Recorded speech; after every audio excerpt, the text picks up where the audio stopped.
I know everyone is probably a little bit nervous, so I'd like to tell you a little bit about the first exam and suggest some techniques that might help you to have the greatest possible success when you sit down at the computer to demonstrate your knowledge.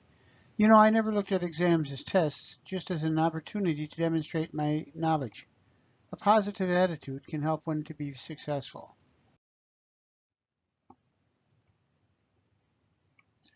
Often success or a lack of success comes from how you approach the exam. The first thing to make sure you understand what each question is asking before you answer it. So if you don't understand the question, you have very little chance of getting the answer right. And I don't like guessing. Having been hospitalized a few times, I am sure I don't want to think that the nurse is ever guessing about what to do next. Anyway, I want to spend a little time talking about key concepts that the exam will cover.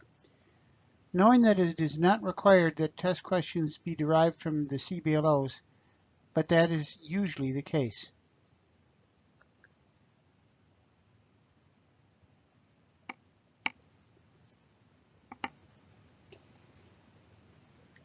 So I want to spend a little time talking about the key concepts that the exam will cover. Know that it's not required. Oh boy. Stop.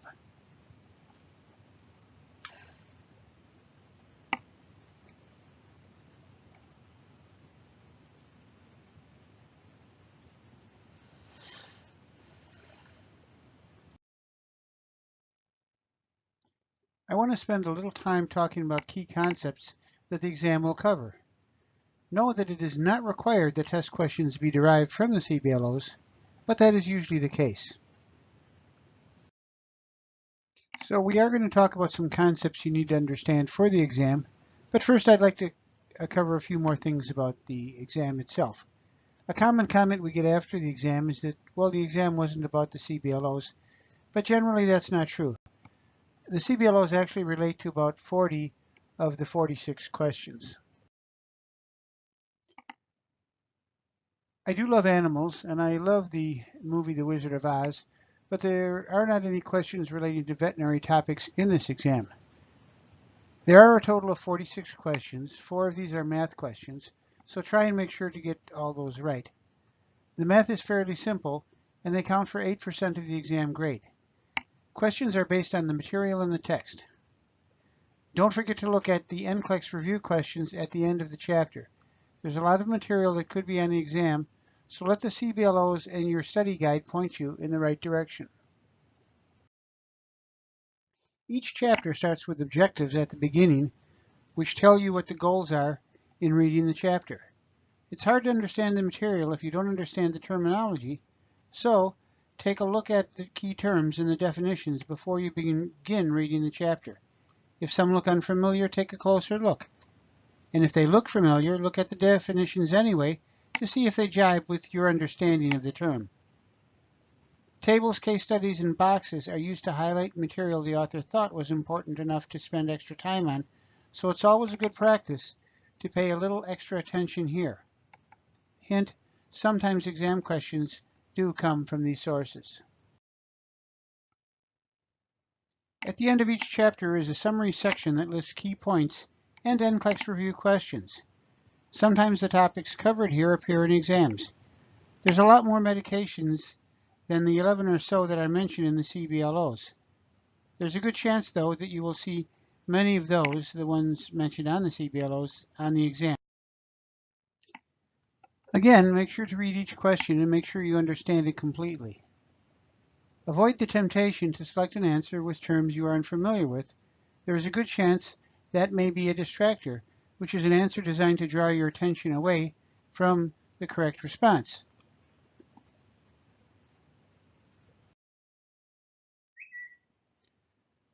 A question may ask, what is the priority assessment? And priority assessment means different things depending on the context in which it is used. So take the time to try and understand the context. For example, when a priority assessment is asked before a medication is given, usually the priority assessment would be to explore if any contraindications exist. Priority assessments after a medication is given would generally be for adverse effects. So it's really asking about contraindications or adverse effects. You might encounter a question which asks about your concern when your patient who is taking one drug begins taking another, or perhaps about some other situation. This can be kind of a wide-ranging way to phrase a question, but it'll often refer to there are contraindications, and sometimes there's relative contraindications. And so relative contraindications describe adverse effects which are of concern, which may cause problems, but for which the benefit of a medication may exceed the risk of the relative contraindication. So concern often will refer to these relative contraindications. It doesn't necessarily mean you would not give the medication, but it might mean you would watch more carefully or observe for certain things or something along those lines. Now, sometimes you might get questions about patient assessments, and remember that patient assessments are done by directly examining the patient and perhaps by directly questioning the patient. That would be more like a history. But anyway, information should not be sought from others, even those who may know the patient well. And what that means is that you don't necessarily ask family members about a client's pain level or medication history unless the patient is unable to provide that information. And even then, the assessment would be completed with the patient as soon as the patient is responsive enough to answer questions. Similarly, the medication history is focused on medications and things that directly affect medication. Not family history, not what the family says. This is a very focused assessment.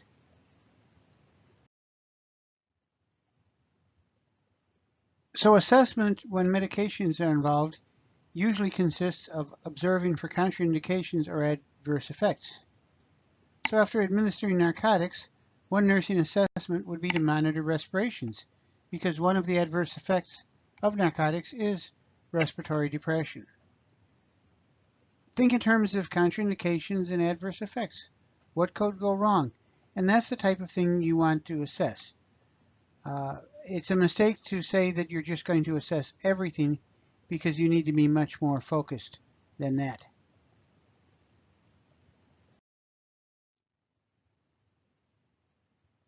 Again, many drugs are mentioned in your text, and you're responsible for all the information that's in your text. But to narrow things down and focus your attention on what's important, we have the learning objectives. So a smart student would pay particular attention to anything mentioned in the learning objectives. So at this point, we're going to go over some concepts, factors that are involved in medication errors, ethical legal concepts, and how drugs are processed as they pass through the body. In general, the public knows that people, thousands, die every year due to medication errors while hospitalized.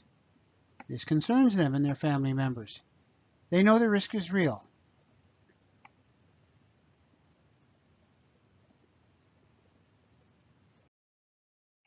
Medical errors come from many sources, and if we deny that the risk exists, our patient will know we are being less than truthful.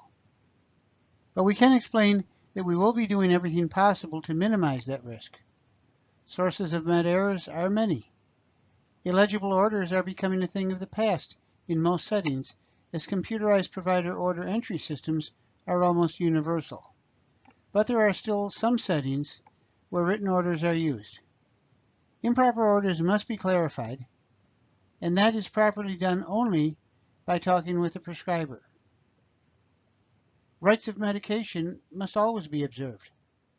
When taking telephone or verbal orders, the order must be repeated back to the prescriber, spelling the names of the medications, and then receiving confirmation that the order has been understood. These days, clients are often very aware of the medications they are taking. If a client questions whether a medication is theirs, the order should be re-verified, and if there is any doubt, the order should be clarified with the prescriber.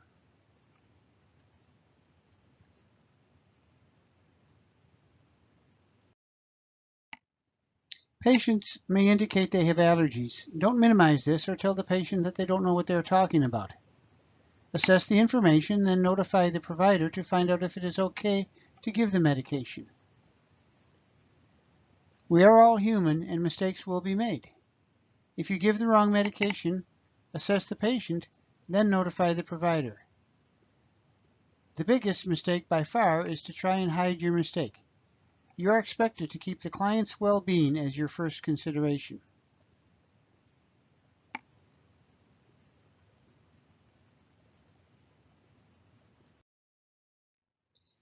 We may know trade names, for example, Tylenol or Norco or Vicodin, but it is more appropriate and safer to always use the generic name. After all, it is common between manufacturers. So the generic name should always be used, and it is the only name that you will see on NCLEX. You need to know how to recognize a proper order for medication. The order should include the drug name, route, dose, frequency, and of course the patient's name and the prescriber's signature. These elements must be present for you to administer a medication. If something is missing, the order must be clarified by contacting the prescriber, no one else.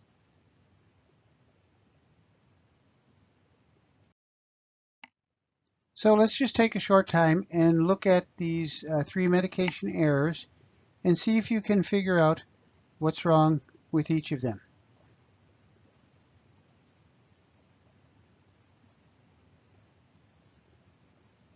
I give you just a few seconds more to take a look, and then we'll go over it.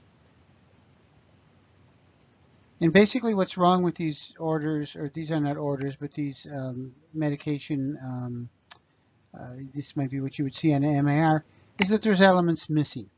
So, for example, in the first order, acetaminophen 650 milligrams twice daily, there is no route ordered, and so that would need to be clarified. Morphine 10 milligrams IV, well, that's clear what route and it's clear what it is, but when is that to be given? So is that to be given every so often? Is it just to be given one time in which case it would be a stat order? But the time is not indicated. And then the third order, the question is dose. So hydrocodone with acetaminophen, actually it comes in different strengths, and so they need to be specified. So for example, the hydrocodone part could be 5, 7.5, or 10 milligrams, and this does not tell you which of those is the case. You should be familiar with the aspects involving classifications of controlled substances. So there's Schedule 1 through Schedule 5. C1 has no accepted medical use, and C2 and C3. C2 has a severe risk of physical psychological dependence and cannot be refilled, and C3 has a moderate to low risk of physical dependence, but still a high risk of psychological dependence, and C3 medications can be refilled up to 5 times in 6 months. And C4 and C5 have even less risk of dependency. So, but it's important to understand these, and you should take a look in your book. So there's a chart in your book that very neatly lays out some of the divisions as far as scheduled medications. It's in Chapter 4, it's tables 4-2 and 4-3, and so it would be a good idea to take a look at those. I'll leave this up just for a few seconds so you can take a look at it.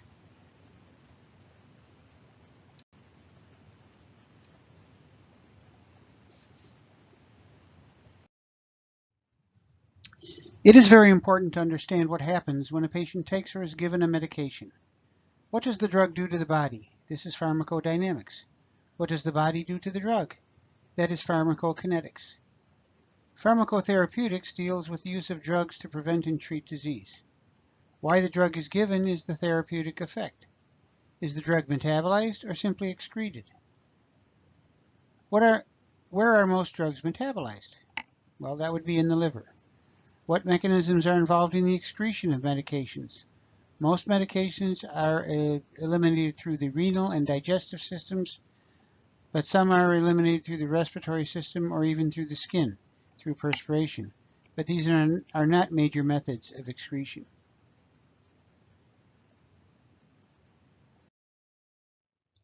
This illustration from your text shows the relationship of pharmaceutical, pharmacokinetic, and pharmacodynamic phases, and it shows the relationship between these, and shows the point at which a drug produces a therapeutic effect upon the body. Just take a look at that for a minute.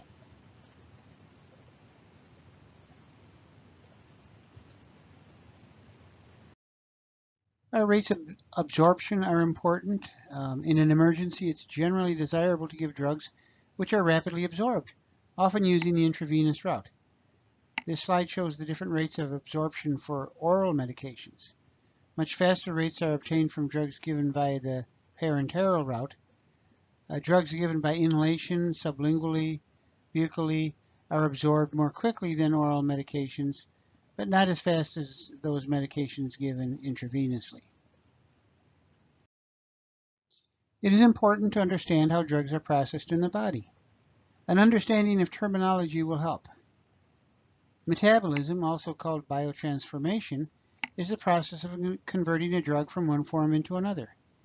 After metabolism, the drug is often excreted.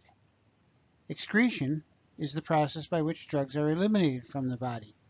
Some drugs are excreted unchanged from their original form, others after they are metabolized. We can talk about half-life, and half-life speaks to how long the drug will be effective in the body.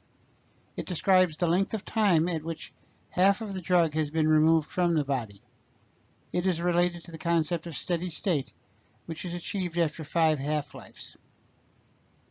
Therapeutic index, one measure of danger, is the toxic level of a medication divided by the therapeutic level. Lower levels signal an increased danger of overdose because there is only a small difference between therapeutic and toxic levels.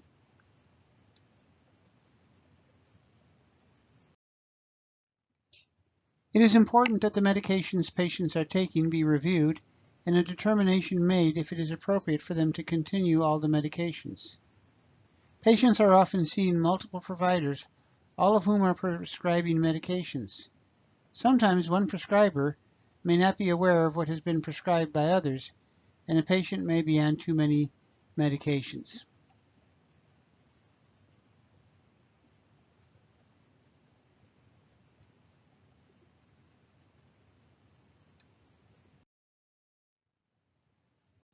The result can be an increase in adverse effects. So by reconciling the list of medications, problems can be identified and corrected. There are 3 steps to reconciliation, and it's important to know them. Funny thing, the last one is reconciliation. So the reconciliation step of reconciliation is the 3rd step. So that might be a little confusing, but you do need to be able to sort these out, the 3 steps of reconciliation. So I'll leave that up there for a few seconds longer so you can take a look. And this information, of course, is in your text also.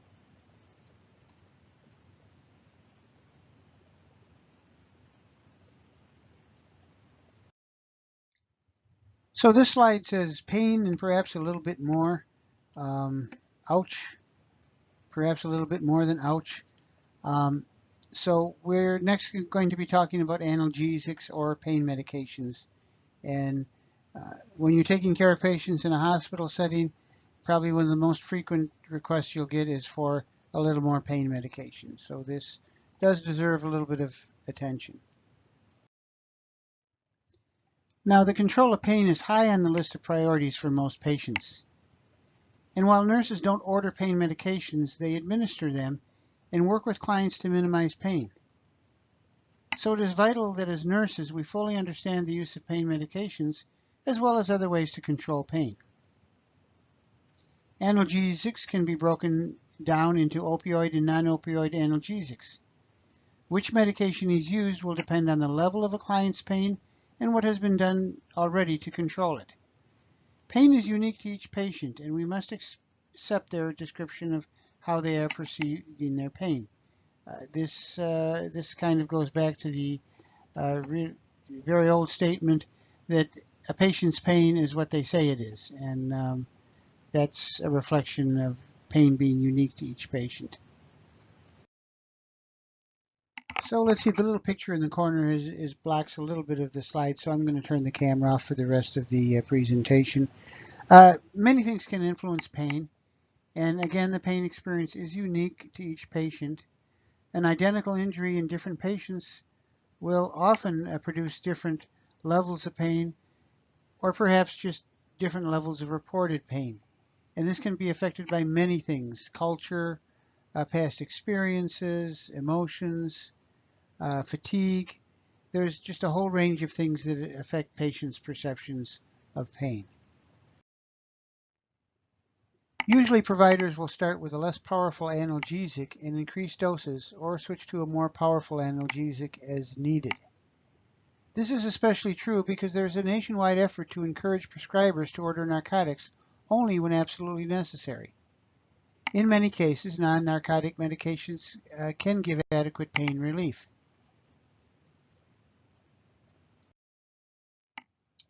Medications such as ibuprofen, acetaminophen are available over the counter, so many clients assume that they are totally safe to use. But there is a dark side to even these well-known, commonly used medications. Acetaminophen in high doses can damage the liver, especially when used with other drugs which are also hepatotoxic, such as alcohol. Ibuprofen is an NSAID, which can increase the risk of bleeding, especially in patients with gastric ulcers.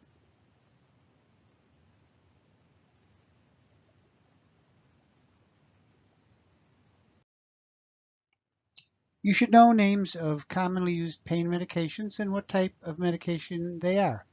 The names you see here are the generic names for some of these medications. So for NSAIDs would be medications like aspirin, ibuprofen, naproxen, celecoxib. Non-opioid medications would also include, would include NSAIDs, but also acetaminophen.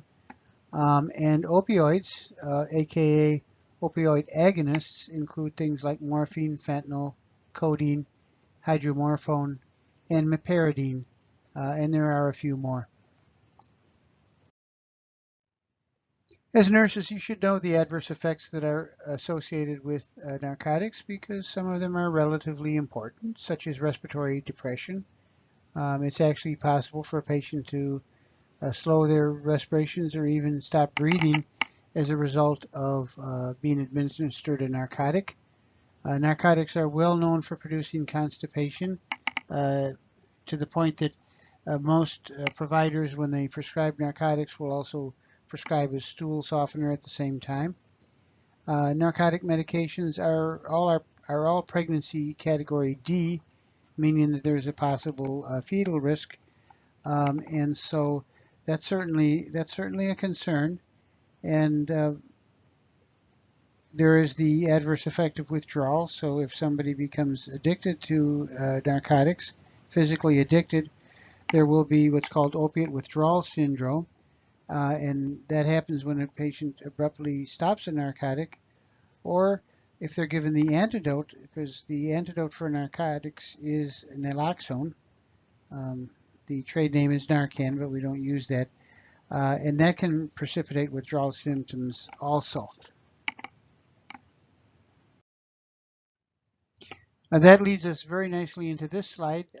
As a nurse, you should know the antidotes for opioids and benzodiazepines, because in overdose, it may be critical to be able to immediately administer them to your client.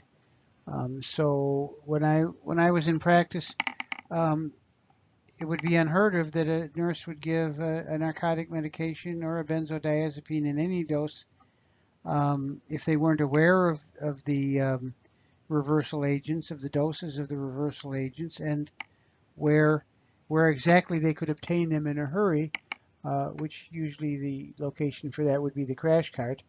But you need to know how to reverse these types of medications so that you can react appropriately and rapidly if a patient is accidentally overdosed or if the adverse effects become severe, because that's another thing to consider. Sometimes even with what would be considered a benign dose of a narcotic, every once in a while you will get a patient who has a severe reaction to what you would think would be a small dose. It's not frequent, but it does happen, and you need to be able to react to that. So for narcotics overdoses, we would use naloxone. That might be given to reduce for respiratory depression typically, and repeat doses may be required because the half-life of naloxone is much less than the half-life of many of the narcotic medications. So, well, that's why repeated doses may be required. Realizing, of course, that the patient may go into withdrawal, and that creates a whole different set of issues. But if the respirations have slowed, that's something you deal with after you reverse the narcotic. Benzodiazepine overdoses are treated with flumazenil, and that works by blocking benzodiazepine receptors. So now it's time to move on to the central nervous system depressants and skeletal muscle relaxants. So CNS depressants and muscle relaxants work by depressing the CNS, the central nervous system, and therefore thereby reducing things like nervousness, excitability, and irritability. Know the difference between sedatives and hypnotics. Most of these types of medications are either barbiturates or benzodiazepines, but a few are classified as miscellaneous drugs.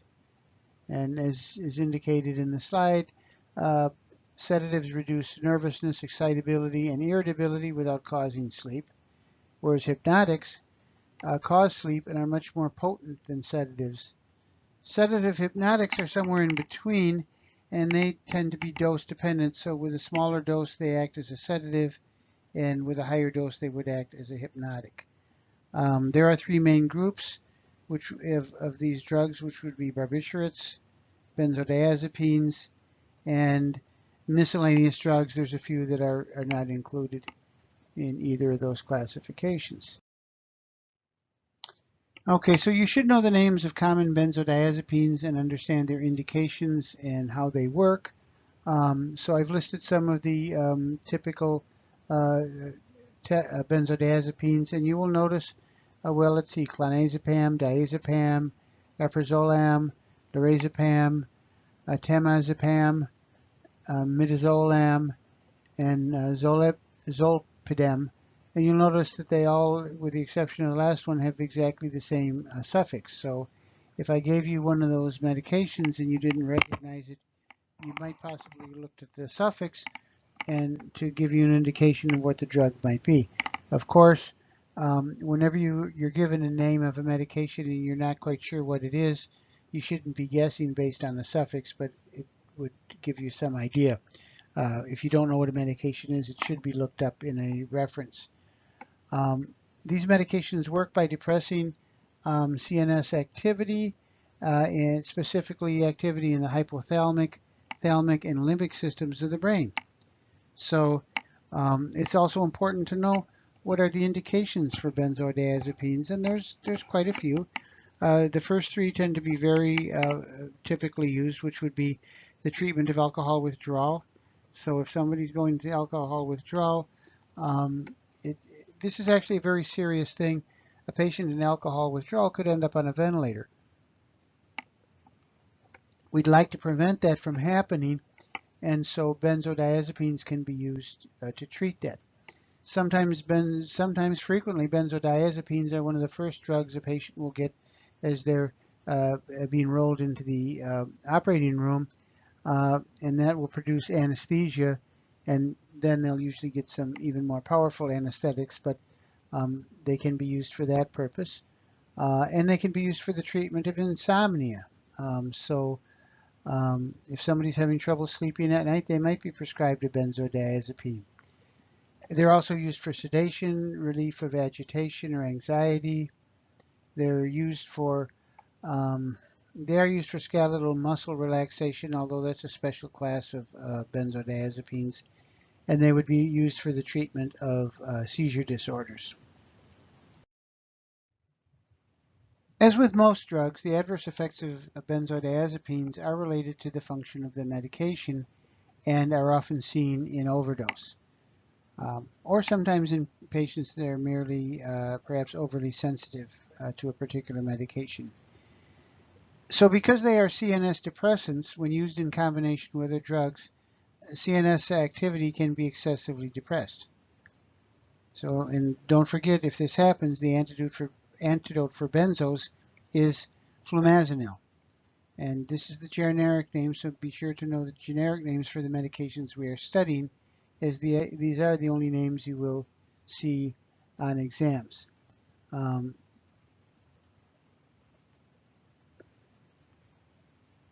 So some of the adverse effects you would see would include things like headache, drowsiness, possibly paradoxical excitement. So these should sedate people, but in some patients you get an opposite effect, which would be paradoxical excitement. And along with that, nervousness or dizziness.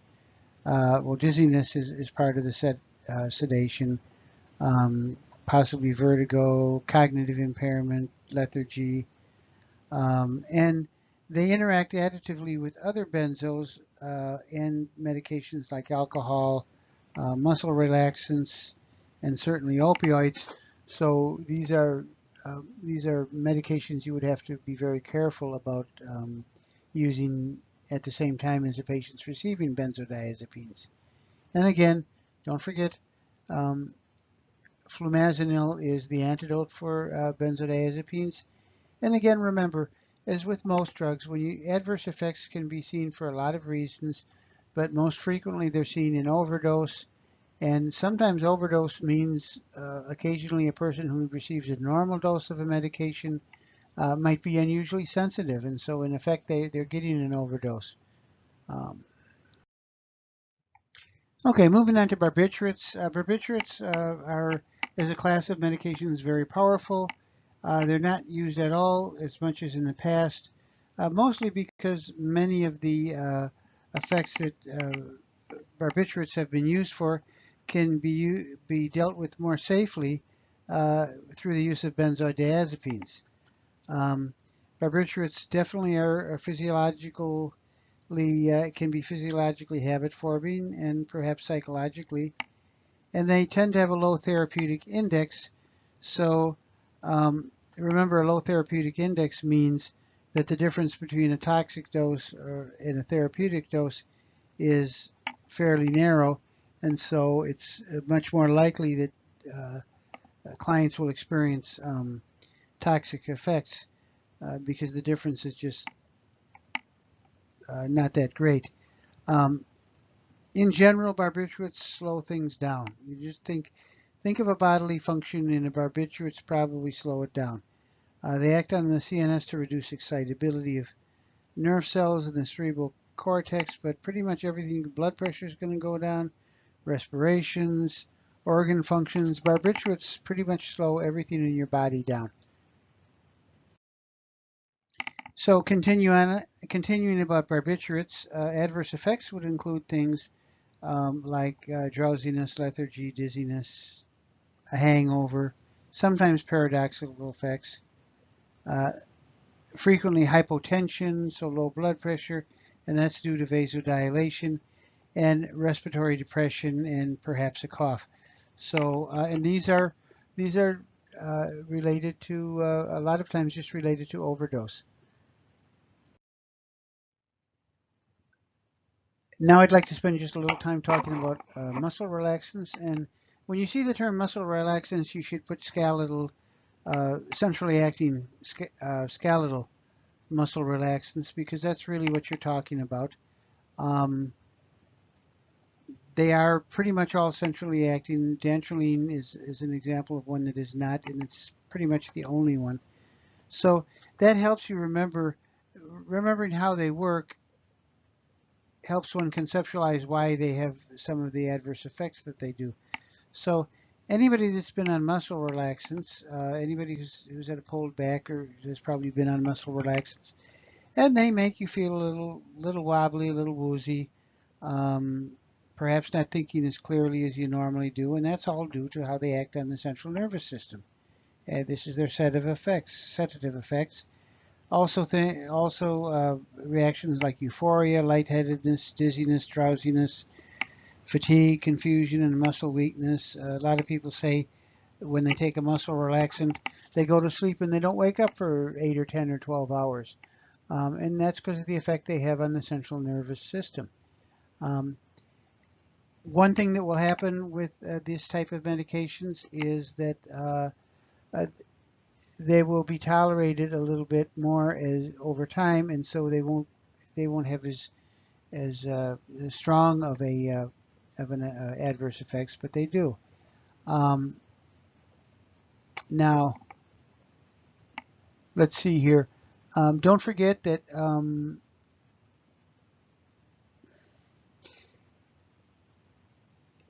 these medications work on the central nervous system, and that's because muscle spasms, you think of the muscle spasms that there's something wrong with the muscle. But most of the time the muscle spasms occur secondary to a disturbance in the central nervous system, not because of anything that is happening in the muscle. So because they work on the central nervous system, that does explain the side effects. It's good to know the examples of some of types of medications that we're studying. So examples would be of centrally acting skeletal muscle relaxants would be baclofen and cyclobenzaprine. These are useful also useful in the management of spasticity associated with chronic conditions. There is one muscle relaxant that is not centrally, does not act centrally, and that would be dantrolene.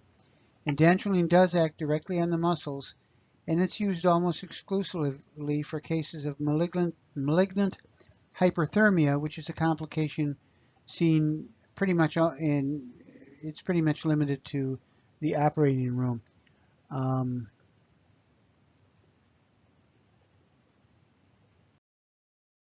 Now we're going to move on to chapter 14, which deals with anti-epileptic drugs.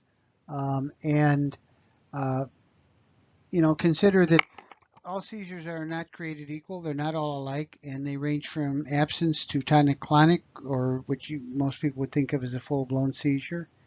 Phenytoin is a medication that's been around forever, and it's the most commonly prescribed anticonvulsant.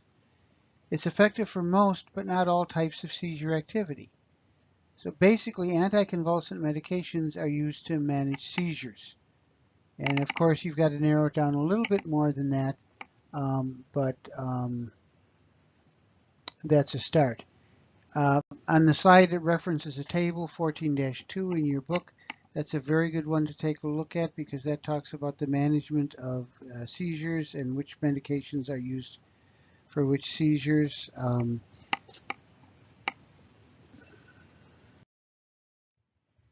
And when you take a look at that table, you'll get a clearer understanding of all seizures not being the same, and therefore not all seizure medications work with all types of seizures. Although there are some that generally work with a number of different types of seizures. For example, barbiturates will work with 3 out of 5 of the classifications of seizures. And then there's a class of medications called succinamides. One example of that would be ethosuximide, and those are used almost exclusively for absence seizures. But you should be able to name medication used for the treatment not only of absence seizures, but of some of the other types of seizures. So take a look at the table, and that will be helpful. Phenytoin is often given IV, and there are some precautions with that. So you should pay close attention to some of those. When phenytoin is given, if it's given as part of an IV solution, it always has to be mixed with normal saline, and it can never be given through a line that has anything in it but normal saline. You should also pay close attention with phenytoin to oral care, which is important because gingival hyperplasia is a possible adverse effect. There's other adverse effects which are listed on the slide there. You should take a look at those. Some adverse effects would include nystagmus, ataxia, dysarthria, and encephalopathy.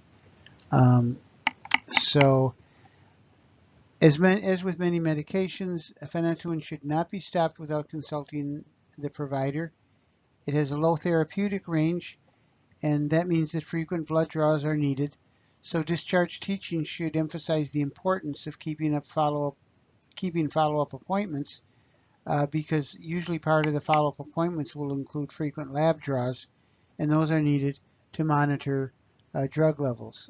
The part about and the other part about teaching that would be important would be don't stop without consulting the provider. And the reason for that is just more than, well, the provider is the provider. You should always follow that person's instructions. But a lot of times people will think that because they're not having seizures that they don't need to take the medication anymore. And there's a possibility that it might be appropriate for them to stop taking the medication. But it also may be that the medication is preventing them from having seizures. So really there needs to be a consult with the provider, and patients should never be stopping medications on their own. Okay, so the concept-based learning objectives say that you should be able to convert milligrams to kilograms and milligrams to milliliters. And you really can't convert milligrams to milliliters exactly, but what's being said is that you should be able to determine how many milliliters of a solution you should need to drop to deliver an ordered dose. Anyway, there are 4 math problems on the exam, and so with that in mind,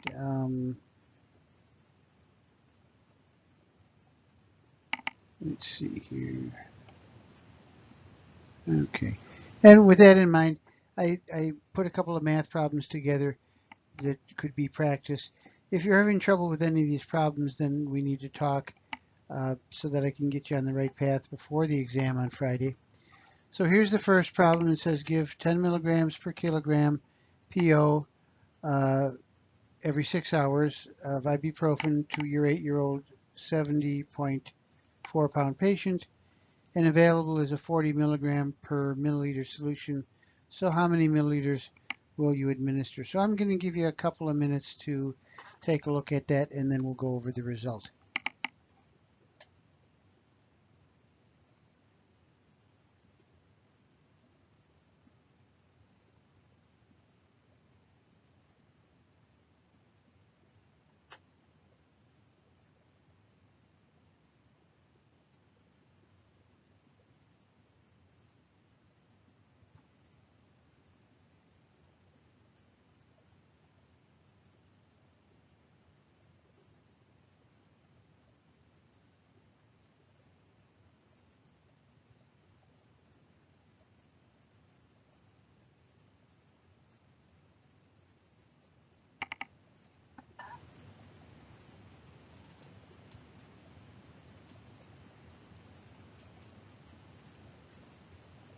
So I'm going to wait exactly 2 minutes. I would expect that if you get the answer ahead of time, that you can probably advance to the next slide in the PowerPoint presentation.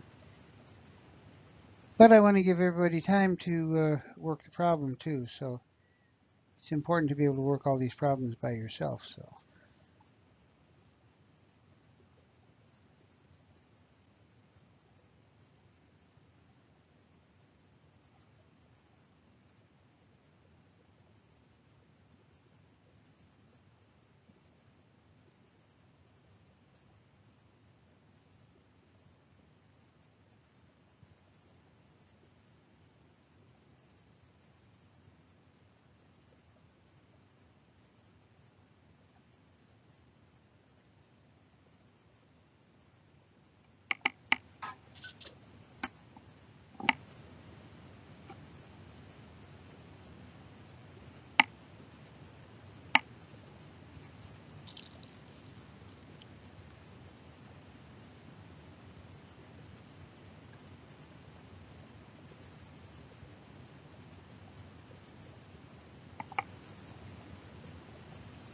Okay, I think that's been about 2 minutes, so we'll take a look at the answer.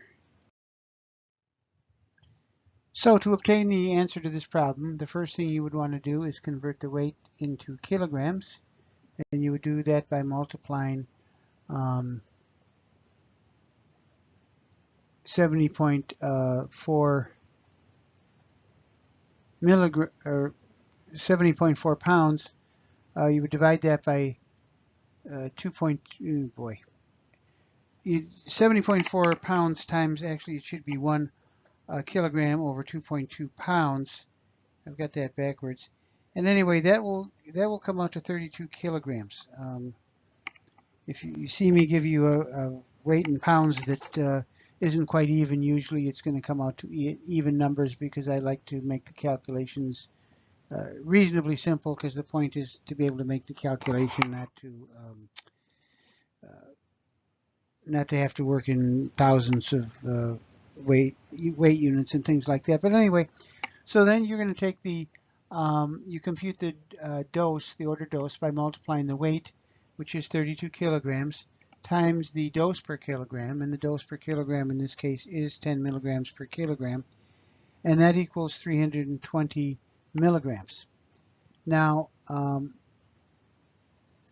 we can't stop there, because the dose is ordered,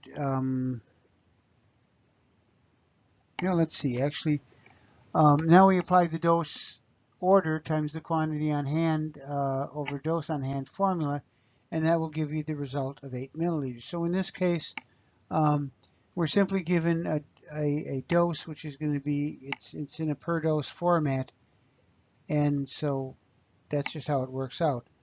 And the correct answer is 8 milliliters. If you wanted to check that result, you say, okay, well, I've got 8 milliliters of solution, and it's 40 milligrams per ml. So if I multiply 8 milliliters times 40 milligrams per milliliter, I would get 320 milligrams, which is what the calculated dose was. And I could actually work the problem backwards all the way.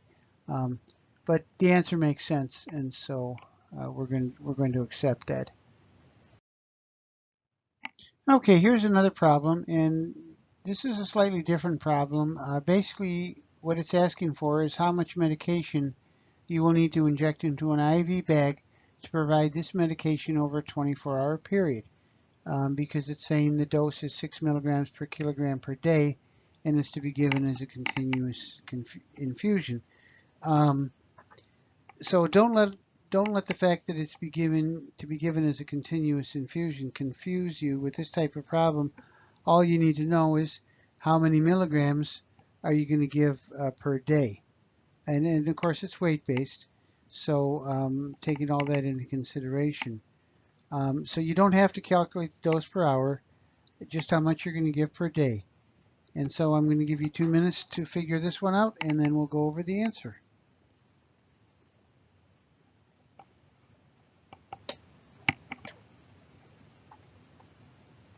And again, as before, if you get the answer a little sooner than 2 minutes, I believe you should be able to advance the slide. But if not, you're just going to have to wait around for about 2 minutes, and then we'll see.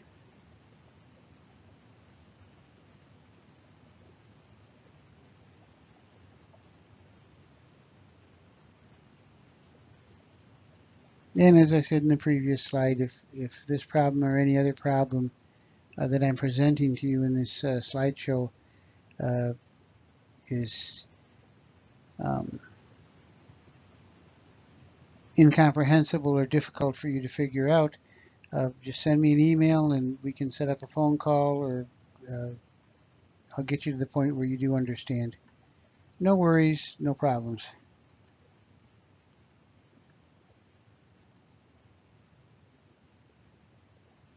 Yeah, you've got about a minute left.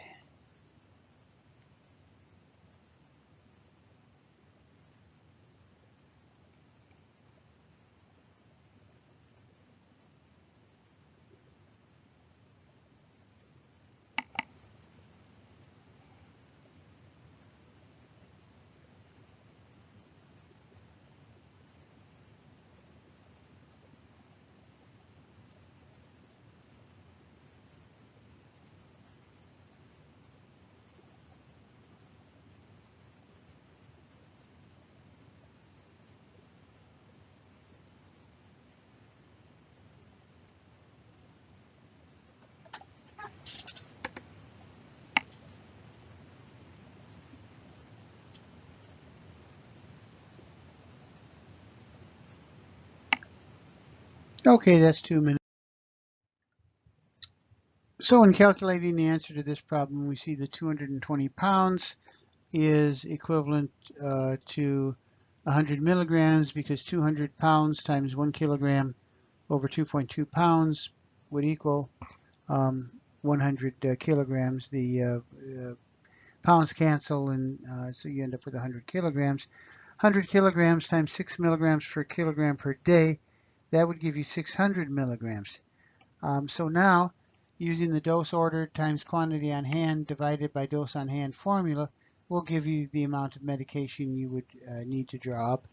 And so that's basically going to be 600 times 600 milligrams times 5 milliliters over 250 milligrams. That gives you 3,000 over 250, and milligrams cancel, and so when you divide all that out, it comes out to 12 milliliters, the correct answer. Okay, here's another problem. It's pretty straightforward, but there is a twist. This medication is to be given every 8 hours, or 3 times a day, and you will need to include that in your calculations. Don't forget to round, and we'll take a look at the answer in 2 minutes.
Okay, in this case, 75 pounds times 1 kilogram over 2.2 pounds equals 34.0909090909 kilograms. Don't round, don't clear your calculator at this point, and that's the client's weight, and you would multiply that times the dose per day, 11 milligrams per kilogram per day, and that would give you a total of 375 milligrams per day. However, the medicine is to be given 3 times daily, so or every 8 hours, same thing. So that means you have to multiply the 375 milligrams per day times 1 day per 3 doses. Now days cancel, and you end up with milligrams per dose, and the answer is 125 milligrams. So that's your answer. You kind of know that that's right, because if you say, okay, if it's 125, we're working the problem backwards. 125 times 3 would equal 375 milligrams, and you could actually take it all the way back to the end and you would end up with 75 pounds, but that does make sense. So, and of course the problem asks you to round to the nearest tenths place. You don't have to do that because the answer did not come out to the 10th place, and that's something you'll see a lot in the math problems. They won't, just because they say round to the nearest tenth does not mean that you will have to do that. Okay, no hints for this one, and you will have 2 minutes to figure out the solution.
Okay, that's been about 2 minutes. Let's take a look at the answer. So since the dose is not weight-based, this is a simple dose ordered times quantity on hand, dose on hand problem. The problem states that the medication is given 3 times daily, but this is irrelevant since the amount of medication per dose is already stated. And when you work the problem out, using the dose ordered times quantity on hand over dose on hand, that turns out to be 100 milligrams, which is the dose ordered, times 10 milliliters, that is the quantity on hand, over 500 milligrams, which is the dose on hand.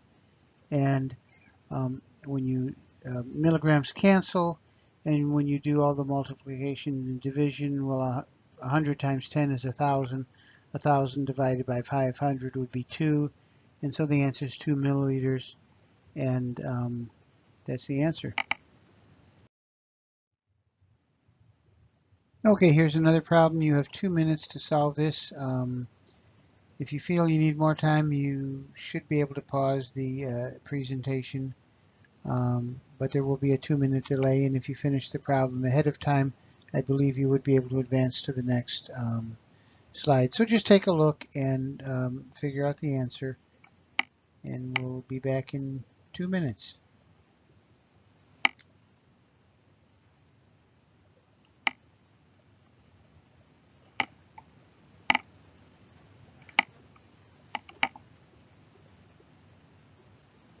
Again, as you're figuring out these problems, if this or any of the other problems has given you difficulty, just shoot me an email, and we'll figure a time to get together over the phone or in a conference or something, and we can see what the problem might be.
Okay, that's been about 2 minutes.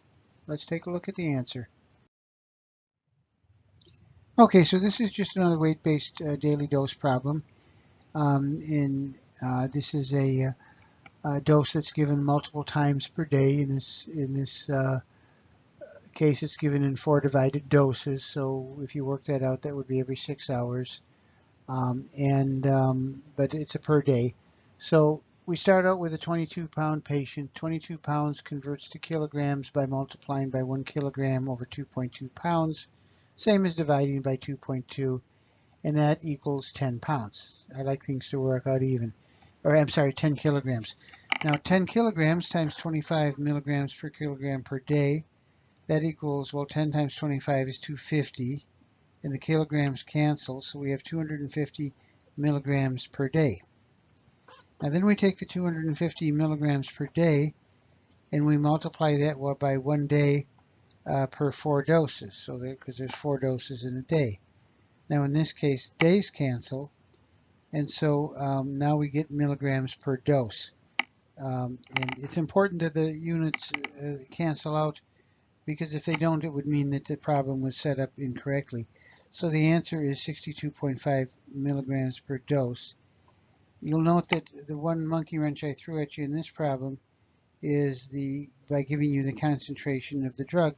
That's interesting, and you could figure out how many milliliters of drug needs to be dispensed to deliver 62.5 milligrams, and you could probably figure that out to the nearest 10th place, but that's not what the problem is asking for. The problem is asking how many milligrams will you give for each dose. So it's important to understand what the question is asking for and only use the information that you need to use to arrive at the answer to the question.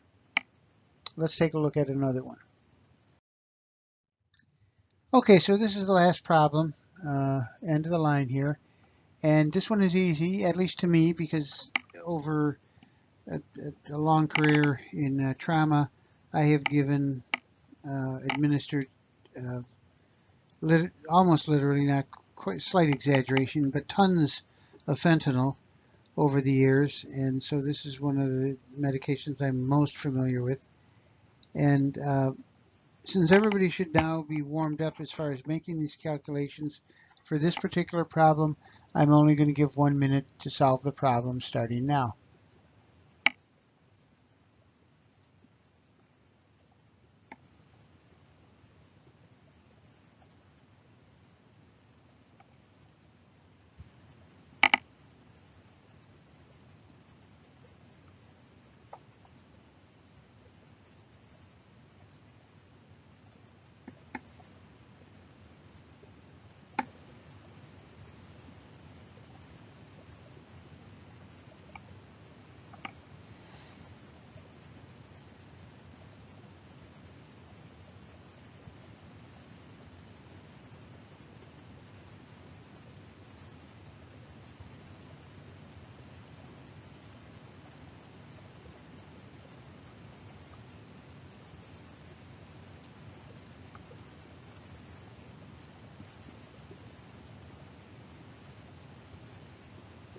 Okay, the minute is up. Let's take a look. Okay, first of all, before I even start talking about how we solve this relatively simple problem, I want everybody to be aware that you would never drop 75 micrograms of fentanyl from a 1,000 microgram ampule. This particular medication does come in smaller sizes, and to draw 75 micrograms of fentanyl from such a large ampule and would almost certainly point to you as somebody who's diverting medication. That's kind of how it's done. But that's a ridiculously large amount of medication for a small dose, or a relatively small dose compared to the dose in the ampule. So just be aware of that. We can talk more about that. That kind of ties into the opioids paper. But anyway, this is totally a dose order times dose on hand, or quantity on hand divided by dose on hand problem. And so 75 micrograms times 20 milliliters, that's the quantity on hand, divided by 1,000 micrograms, which is the dose on hand. So you end up with micrograms cancel, and 75 times 20 is 1,500. So 1,500 divided by 1,000 is 1.5. And since micrograms cancel, all you're left with is milliliters, and that would be 1.5 milliliters. If you want to take a look and make sure that your answer makes sense, you work backwards, but in this case it's pretty easy to work backwards, because if you divide 1,000 micrograms by 20 milliliters, you'll find out that you end up with 50 micrograms. Don't get your units mixed up. 50 micrograms per 1 milliliter. Okay, and you've got 1.5 milliliter, so you can almost do that one in your head. If 1 milliliter has 50 micrograms, then 2 milliliters would have 100 micrograms, and so right in between is 75 micrograms. So yes, that is the correct amount. 1.5 milliliters is your answer. Okay, so that's all for now. I had anticipated to get through this a little quicker. A lot of the extra time was allowing time to make the calculations on the math questions. Nonetheless, if anyone has any questions, please email me. If you can't get through, if I don't answer your email in a reasonable amount of time, 2 or 3 hours, send me another email. If you're feeling desperate, call me on the phone. So we can work out any areas that need clarification before the exam on Friday. I hope everybody's had a pretty good weekend here, and I look forward to seeing you on Friday. So it's now almost 11:30 at night. I'll get this presentation will be available in about an hour or two. It takes an awful long time to process a show like this. And we'll see you for the Kahoot on Tuesday at 19:30. Good night, everybody.